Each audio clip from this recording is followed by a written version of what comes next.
The horse limped toward the auction block, dragging its left hind leg with each painful step. Everyone could see the obvious defect. Everyone except Albert Thorne. While other horse traders shook their heads, scoffing at the pathetic sight, Albert leaned forward in his worn wooden chair. He wasn't looking at the limp. He was studying the animal's build beneath the limp. He saw the deep chest, the powerful shoulders, the intelligent set of its eyes. He saw potential where everyone else saw a liability.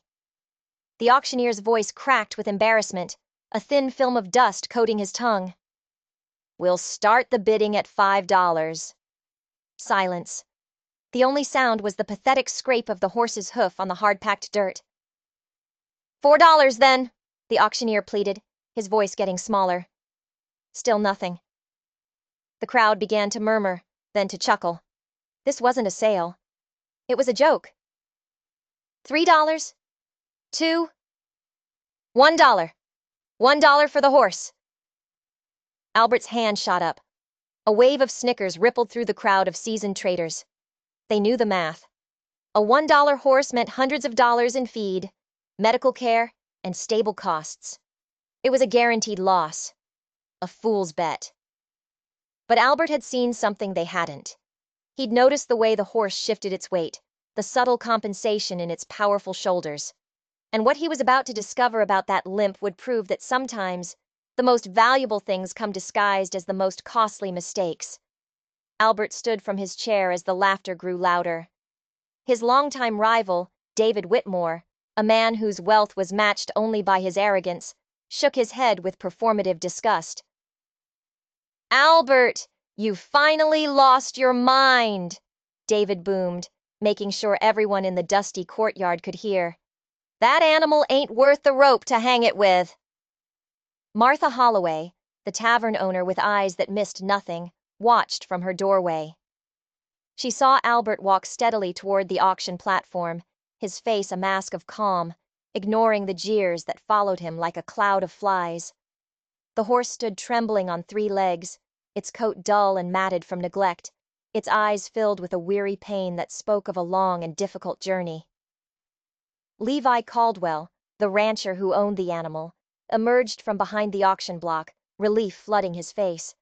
He'd been trying to unload this burden for weeks, watching it consume precious feed while offering nothing in return.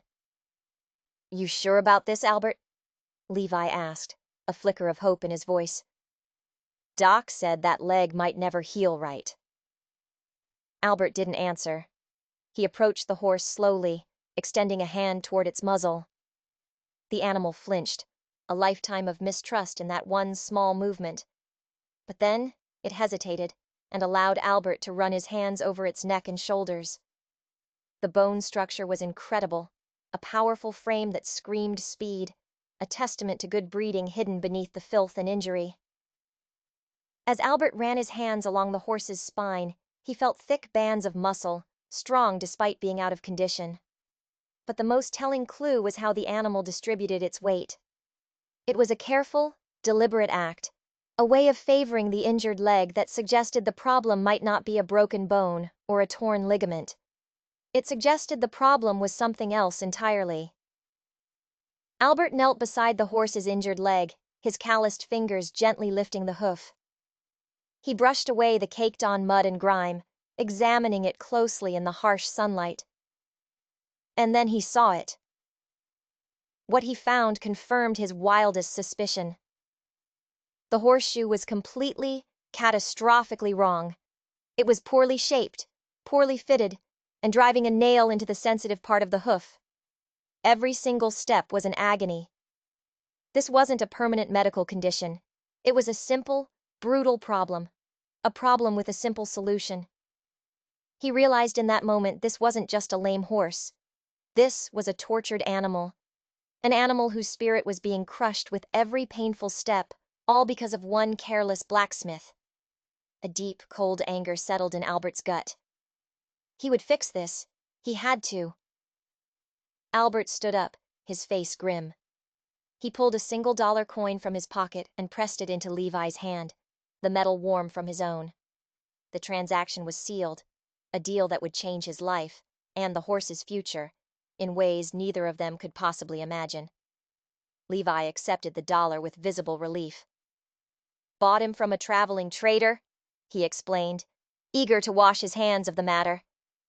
"Said he found him during a storm, claimed the previous owner couldn't handle him." The story was plausible enough, but Albert wasn't interested in the horse's past. He was obsessed with its future. As he gently led the horse away from the auction block, David Whitmore stepped into his path, a cruel smirk on his face. "What are you going to call him, Albert?" David taunted. "Gimpy? Hopalong?" Albert met his rival's gaze. "I'm going to call him Ranger," he said, his voice low and steady. "For his alert, watchful nature." He ran a hand down the horse's neck. "And one day, you're going to watch him outrun every horse you own." David threw his head back and laughed, a loud, ugly sound that echoed across the courtyard. But Albert didn't care. He had a secret. He had a plan. And as he led his $1 horse toward a new life, he knew he was walking away with the greatest bargain of his life.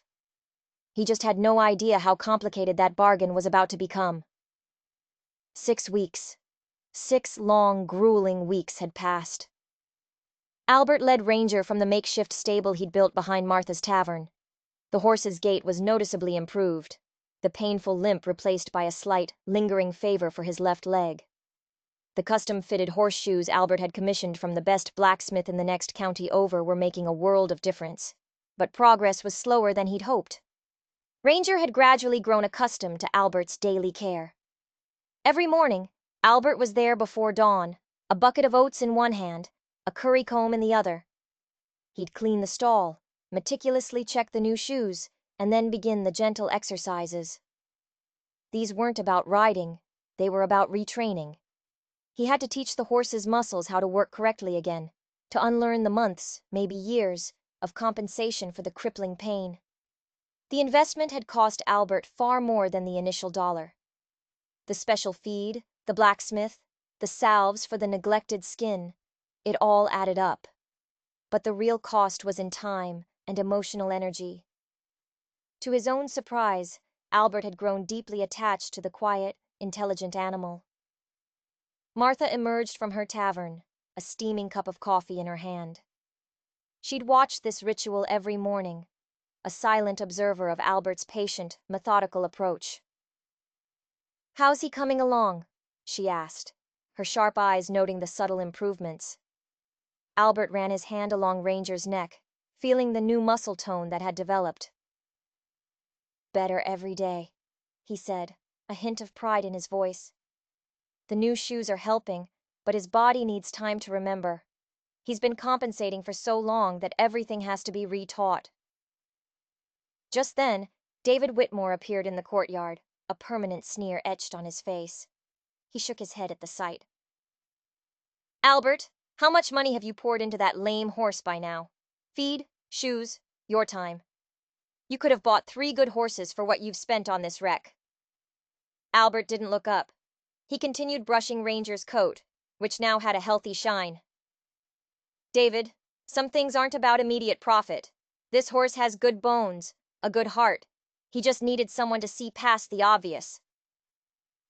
But the truth was, it had become more than that.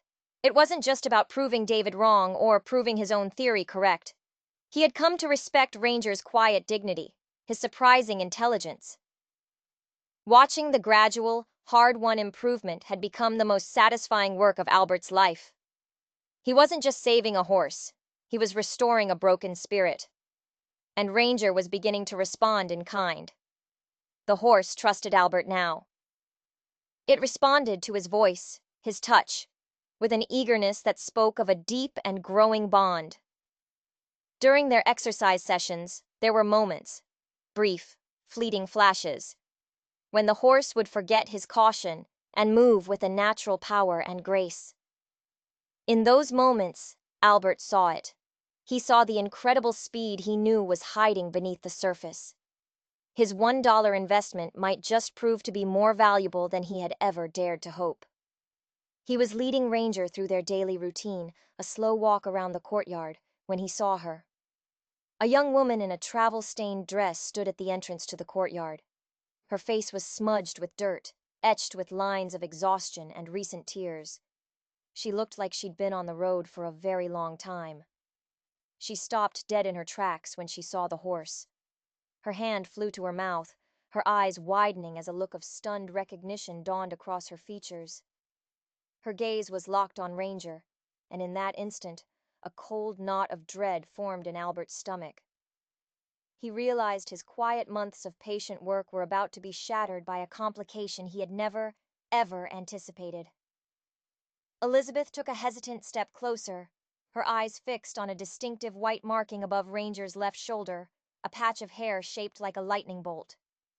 With the horse's coat now clean and well-groomed, the mark was impossible to miss. Albert felt a sudden, sharp unease as he noticed her intense focus. He had admired that unique marking for weeks, thinking of it as Ranger's special characteristic. Now, it felt like a brand of ownership, and not his own. "Excuse me," Elizabeth said, her voice trembling with an emotion she could barely control. "But that horse... Where did you get that horse?" A protective instinct flared in Albert. He instinctively moved, placing himself slightly between Elizabeth and Ranger. After 2 months of daily care, of nursing this animal back from the brink, the horse was more than just an investment. He was family. "I bought him at auction," Albert said, his voice carefully neutral. "About 2 months ago. Why do you ask?" Elizabeth's hands were shaking as she pointed to the white marking. "That marking," she whispered, her voice cracking. "The way he holds his head, his build. I think that's Thunder. He belonged to my father. He was stolen from our ranch during a storm 2 years ago." Her words hit Albert like a physical blow. Stolen. The word echoed in his mind, rearranging everything he thought he knew. Levi's story about the traveling trader and the storm suddenly made a sickening kind of sense. The trader hadn't found the horse. He'd taken him. His mind raced, desperately trying to process the implications. All the time, all the money, all the genuine care and affection he had poured into this animal. For nothing. The horse that had learned to trust him, that was just beginning to show the magnificent speed Albert knew he possessed, didn't belong to him. Martha Holloway, who had been watching from her doorway, approached cautiously. She sensed the thick tension coiling in the air. "Young lady, you sure about this?" she asked gently. "That's a serious accusation to make." Elizabeth nodded firmly, tears finally spilling from her eyes and tracing paths through the grime on her cheeks. "I've been searching for him for 2 years. I know that white marking like I know my own face. My father bred him from a foal, trained him himself. He was meant to be the fastest horse in 3 counties. When he was stolen, I lost the last living piece of my father." Albert's heart sank. He looked at Ranger and saw something that made his blood run cold. The horse had lifted his head and was looking at Elizabeth. His ears were pricked forward, alert, and he let out a low, soft whicker. It wasn't the sound he made for a stranger. It was a sound of recognition. Despite his own fierce, possessive love for the animal, Albert couldn't ignore the evidence right in front of him. This was her horse. "If what you're saying is true," Albert said slowly, the words feeling like ash in his mouth, "then you have a legal claim to him. But I've invested significant time and money in his recovery." Elizabeth stepped closer, and Ranger, his magnificent Ranger, moved toward her. He allowed her to stroke his neck with a familiarity that made Albert's chest tighten with a profound sense of loss. "I can see that," she said, her voice filled with awe. "His coat, his condition. He looks better than when he was stolen. You saved him." She looked at Albert, her eyes full of a painful gratitude. "But he's all I have left of my father." David Whitmore had been observing the drama from across the courtyard, a vulture circling a fresh kill. He now sauntered over, a look of malicious glee on his face. Well, well, Albert. Looks like your $1 miracle just got complicated. What are you going to do now? Your investment is about to walk right out of town. Albert ignored him. His entire world had shrunk to the painful reality before him. The horse he had rescued, rehabilitated, and learned to love belonged to someone else. Someone who had loved him first. The decision he faced now wasn't about money or pride. It would test everything he believed about doing the right thing, even if it meant breaking his own heart. Albert watched in silence as Elizabeth continued to interact with the horse she called Thunder. Her hands moved with a practiced familiarity along his neck and shoulders, a muscle memory born of years of affection. Every gentle stroke was a confirmation of a truth Albert's heart already knew, but his mind was desperately trying to reject. After 2 months of patient care, of daily feeding, of celebrating every small victory in his recovery, he had forged a bond that felt deeper than simple ownership. It felt like kinship. Elizabeth, Albert said, his voice hoarse. He needed to be sure. He needed undeniable proof before he could let go. I need you to prove he's your horse. It has to be more than just a marking and your word. Elizabeth nodded, her expression showing she understood completely. She wasn't offended. She was ready. Thunder has a small, crescent-shaped scar on his right front hoof. He stepped on a piece of broken glass as a yearling. My father and I nursed him through it. She then pursed her lips and let out a low, two-note whistle, a soft, melodic sound that cut through the tense silence of the courtyard. The horse's reaction was immediate and absolute. He snapped his head toward her, his ears swiveling, and let out a soft, eager nicker. It was a clear, unmistakable response to a specific call. Albert's mind, the rational part of him, knew that such a response could be trained. But his heart, the part that understood horses, recognized the genuine, instinctual connection between the woman and the animal. It was a bond forged in time and trust, a bond he couldn't deny. Martha Holloway stepped closer, her face etched with sympathy as she watched the conflict play out on Albert's face. Albert, she said softly, what are you thinking? He didn't answer her. He knelt beside the horse's right front hoof, his hands surprisingly steady as he lifted it. He wiped away the dust, and there it was.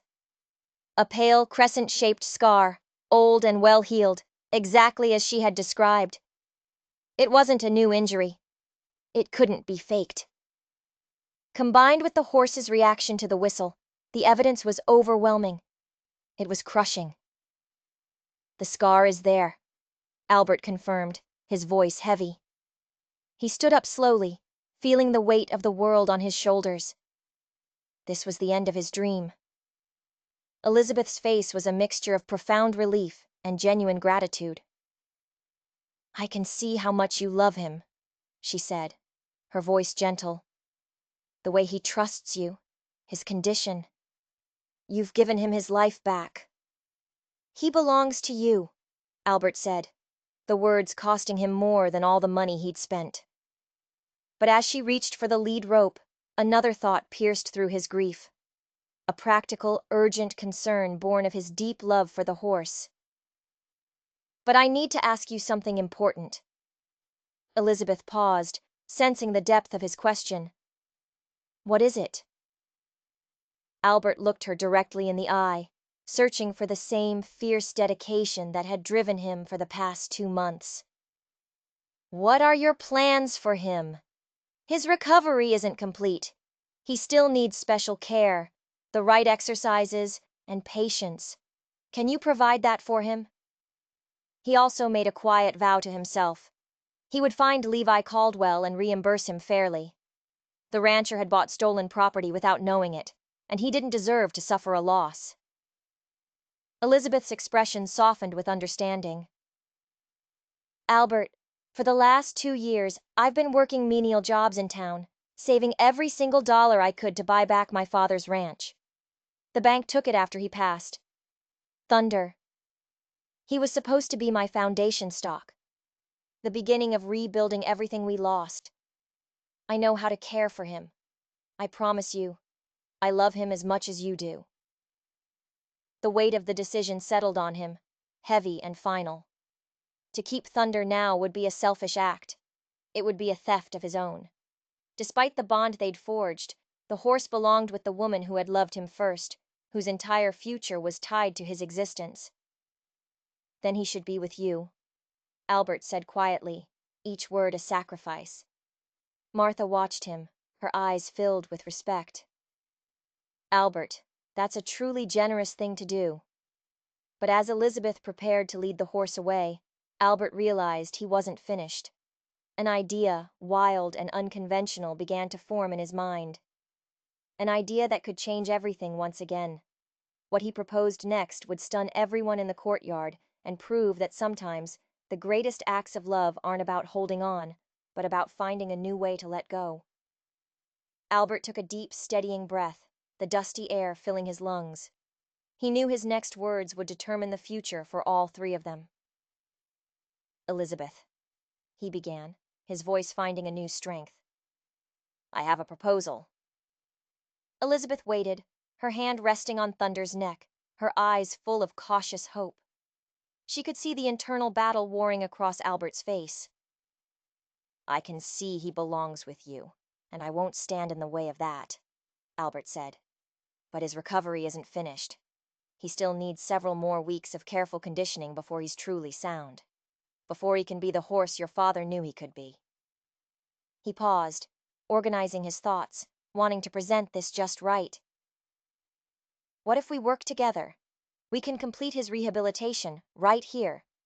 You can spend time with him every day, reestablishing your bond, and I can continue overseeing the final stages of his physical therapy until he's ready to return to full work." Elizabeth stared at him, her face a canvas of pure surprise. She had prepared herself for a fight or for a heartbreaking goodbye. She had never expected this.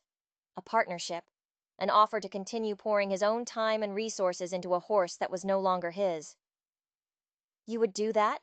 she asked, her voice barely a whisper. "Even knowing you'll have to give him up in the end?" Albert nodded, his decision feeling more right with every passing second.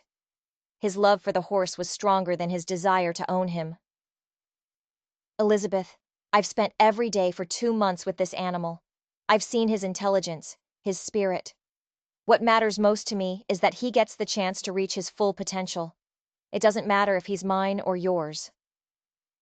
Martha Holloway watched the exchange, a slow smile spreading across her face. "That sounds like a fair and decent arrangement for everyone," she said, her voice full of approval. David Whitmore, however, was dumbfounded. He strode forward, his face a mask of disbelief. "Albert, have you gone mad? You're going to keep paying to feed and care for a horse that you're just going to give away? That makes absolutely no business sense." Albert finally turned to face his longtime rival, his gaze steady and clear. "David, not everything in this world is about business sense. Sometimes it's just about doing what's right for the animal." Elizabeth studied Albert's face, seeing the genuine sacrifice and deep-seated integrity behind his offer. She saw a man whose character was as strong and sound as the horses he cared for. "Albert, I accept," she said, her voice firm. "But on one condition. You have to let me contribute. I have some savings. It's only right that I help pay for my own horse's care." Albert considered her counteroffer, recognizing the pride and fairness behind it. He gave a small nod. "We can work out the details. What's most important is that Thunder gets what he needs." And so, an unlikely partnership was born. Over the following days, they established a new routine. Elizabeth would arrive at dawn, her presence a balm to Thunder's spirit. She would help with the grooming and feeding, her hands and voice a familiar comfort from his past. Albert would manage the structured exercises, his expertise guiding the final, crucial phase of recovery. The arrangement was perfect for the horse. Elizabeth's knowledge of Thunder's history, combined with Albert's mastery of rehabilitation, created a synergy that was better than either of them could have managed alone. For Albert, it was a way to slowly, gradually, let go. But as the days turned into a week, then two, he found himself looking forward to more than just the horse's progress. He looked forward to his conversations with Elizabeth. He looked forward to her stories about her father, about the ranch, about Thunder's life as a young colt. He hadn't expected it. He hadn't been prepared for it. But working together, side by side, united by their shared love for this magnificent animal, was creating a complication neither of them had anticipated. A bond was forming not just between Elizabeth and her horse, but between Elizabeth and Albert. And that bond was about to present a challenge far more complex than the simple question of who owned the horse. 3 weeks. 3 weeks of morning sun, the smell of fresh hay, and easy conversation. Their partnership had settled into a comfortable rhythm, and the results were undeniable. Thunder was a new horse. The last traces of his limp were gone, replaced by a smooth, powerful gait. His coat gleamed, and his eyes were bright and alert. Albert stood back, watching as Elizabeth led Thunder through a series of gentle exercises. Her laughter rang out as the horse playfully nuzzled her shoulder. A warmth spread through Albert's chest, a feeling that was both pleasant and profoundly complicating. He had grown to respect her knowledge, her fierce dedication. But he'd also grown to admire her spirit, her resilience, her easy smile. His original plan, to hand over the horse and walk away, now felt impossible. Martha Holloway saw it all from her tavern doorway. She saw the shared glances, the lingering conversations, the easy way they worked together as if they'd been doing it for years. "They make a good team," she murmured to herself, recognizing a truth the two of them had yet to voice. Their peaceful morning was shattered by the arrival of David Whitmore. He leaned against the corral fence, his arms crossed, a look of cynical amusement on his face. "I have to ask, Albert," he said, his voice dripping with condescension. "What's the end game here? Thunder is fully recovered. What happens now? Do you just shake hands, say goodbye, and watch her ride off with the horse you spent a fortune saving?" David's question hung in the air, sharp and unavoidable. It was the question Albert had been pushing to the back of his own mind for days. In another week, maybe less, there would be no more reason for this partnership. Thunder would be completely sound, and Elizabeth would be ready to leave. The thought left a hollow ache in his chest, an emptiness that had nothing to do with losing the horse and everything to do with losing her. Elizabeth stopped, her hand freezing on Thunder's brush. She had overheard. She had been dreading this exact conversation, knowing that their temporary alliance had woven bonds that would be painful to sever. "Albert," she said quietly, turning to face him. "He's right. We should talk about what happens next." Albert straightened up, his expression betraying the conflict he could no longer hide. "Elizabeth, I know our agreement. When he's ready, Thunder goes with you." He hesitated, searching for the right words, words that wouldn't make this even harder. "But I have to admit, these weeks, working together..." He trailed off, unable to finish. She stepped closer, her eyes soft with understanding. "I know. I feel it too. Working with you, seeing your kindness, learning from your expertise. It's been about more than just the horse." Martha, ever the pragmatist, decided it was time to intervene before things got too tangled. "Maybe you two need to stop thinking about what your agreement was and start thinking about a solution that works for everyone involved, including Thunder." Albert looked at Elizabeth. Then he looked at the magnificent horse standing between them, a living testament to what they had accomplished together. Martha was right. The situation had changed. The rules had changed. The decision facing him now was about more than just a horse he loved. It was about a future he hadn't known he wanted. And what Elizabeth said next would determine everything. It would decide whether their partnership had to end, or whether it was just the beginning of something neither of them had ever dared to imagine. Elizabeth held Albert's gaze for a long moment, her hand still resting on Thunder's powerful neck. The horse stood calmly between them, a silent partner in the conversation that would decide all their futures. He was fully recovered, a picture of health and strength, his very presence a symbol of their joint success. "Albert," Elizabeth said slowly, her voice taking on a new seriousness. "I've been thinking about something for days, but I wasn't sure how to say it." Albert waited, his heart thudding in his chest. The past few weeks had been a revelation. Working alongside her had filled a void in his life he hadn't even known was there. "What is it?" he asked. Elizabeth took a deep breath, gathering her courage. She was about to risk everything on a proposal that could change both their lives forever. "I've been saving my money to buy back my father's ranch," she began. "I'm close, but I've realized something. I can't run it alone. A real horse breeding operation, the kind my father dreamed of. It takes two people, especially if we want to rebuild Thunder's bloodline." Albert's pulse quickened.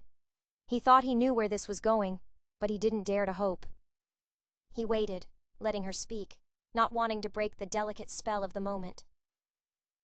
"Albert," she said, looking him straight in the eye, "you have the expertise, the knowledge passed down through generations. I have Thunder, and I have the land rights to my father's ranch. What if? What if we combined them? What if we became partners?" Martha Holloway, who had been listening intently, stepped closer. She knew the magnitude of what was being offered. "Elizabeth," she clarified, "are you suggesting a business partnership?" Elizabeth nodded, her eyes never leaving Albert's face, searching for his reaction. "A business partnership," she confirmed. "One that would let us both keep Thunder. We could work with him, develop his potential, and maybe build something lasting, together."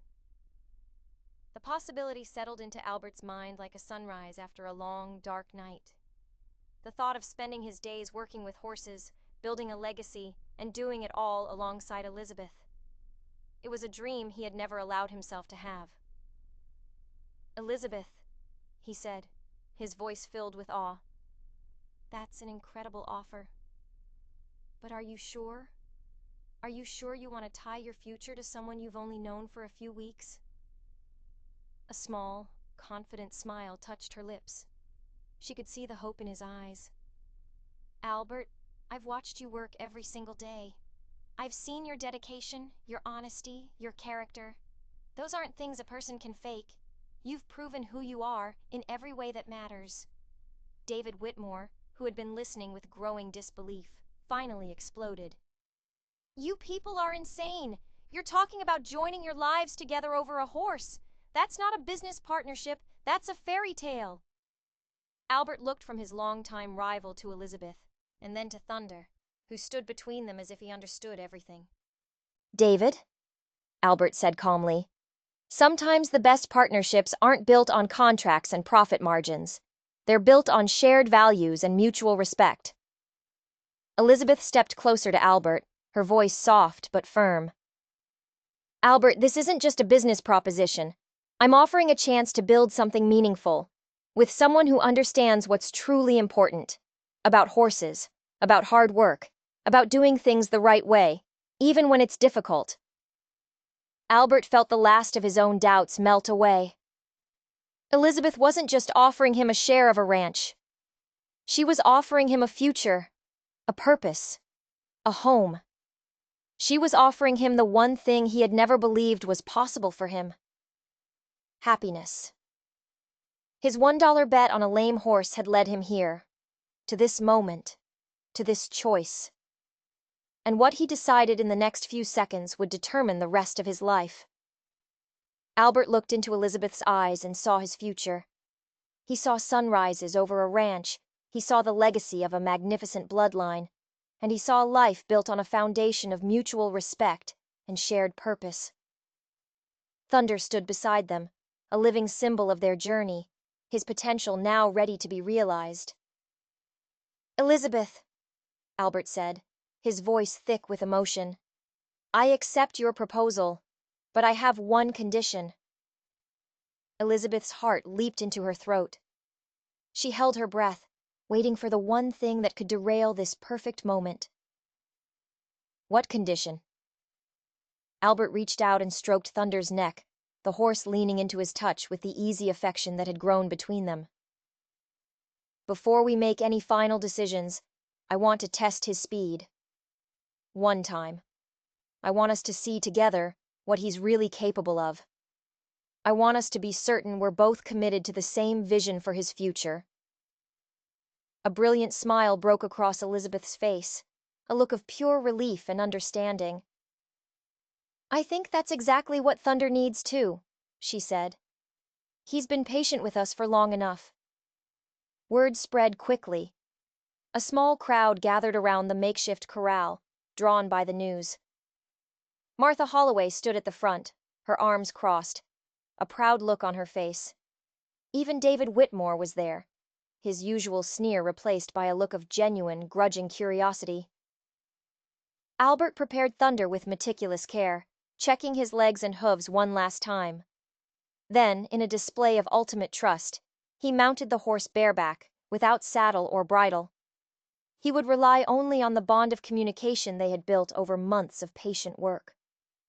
Elizabeth stood at the edge of the corral, her hands clasped together, her heart pounding in her chest. This was it, the culmination of everything. Thunder quivered with anticipation, his muscles tense with coiled energy. He knew what was being asked of him. As Albert gave a gentle nudge, the horse moved forward, first a walk, then a trot, then a canter. His movements were fluid, powerful, confident. Then Albert leaned forward, whispering a single word. "Go." It was like watching lightning being unleashed. Thunder exploded into a full gallop, his stride long and powerful, his hooves thundering against the packed earth in a primal rhythm. The speed was breathtaking. It was more than Albert had ever imagined. This wasn't just a fast horse, this was a force of nature. He demonstrated that his legendary ability had not only survived the ordeal, it had been refined, strengthened by the proper care and conditioning he'd received. Albert felt a surge of pure joy from the animal beneath him, the horse's spirit soaring as he reveled in his own power, running free and fast for the first time in years. A collective gasp went through the crowd as Thunder completed lap after lap, a brown blur of speed and grace. He was living up to every story, every legend. Elizabeth watched with tears of pure joy streaming down her face, seeing her father's legacy restored to its full, magnificent glory. Finally, Albert gently slowed Thunder to a walk, then a halt. Both horse and rider were breathing hard, exhilarated. As Albert slid from his back, Thunder nuzzled his shoulder, the bond between them now sealed forever. Elizabeth ran to them, her smile brighter than the morning sun. "Albert," she breathed, "you gave me back more than just my father's horse. You gave me back my hope." Albert took her hand, his decision now absolute, forged in the thunder of hooves and the joy in her eyes. "Elizabeth, I accept your partnership, in every sense. We'll build that ranch, we'll build Thunder's bloodline, and we'll build a life together." Just then, David Whitmore stepped forward, his face stripped of all its usual arrogance. He looked humbled. He extended a hand to Albert. "Albert," he said, his voice sincere for the first time in memory. "I was wrong, about everything. You took a $1 gamble and turned it into something truly remarkable." Albert shook his rival's hand, a sense of quiet vindication settling over him. "David," he said, "sometimes the best investments are the ones everyone else is too blind to see." Martha Holloway watched as Albert and Elizabeth stood together, planning their new future, with Thunder standing peacefully between them, his journey complete. He was home. If you enjoyed this story, don't forget to like and subscribe for more tales of courage and unexpected fortune. Click the video on your screen now to see another story where a long-lost secret changes a family's destiny forever. And consider leaving a super chat to support the channel. Your support means the world to us.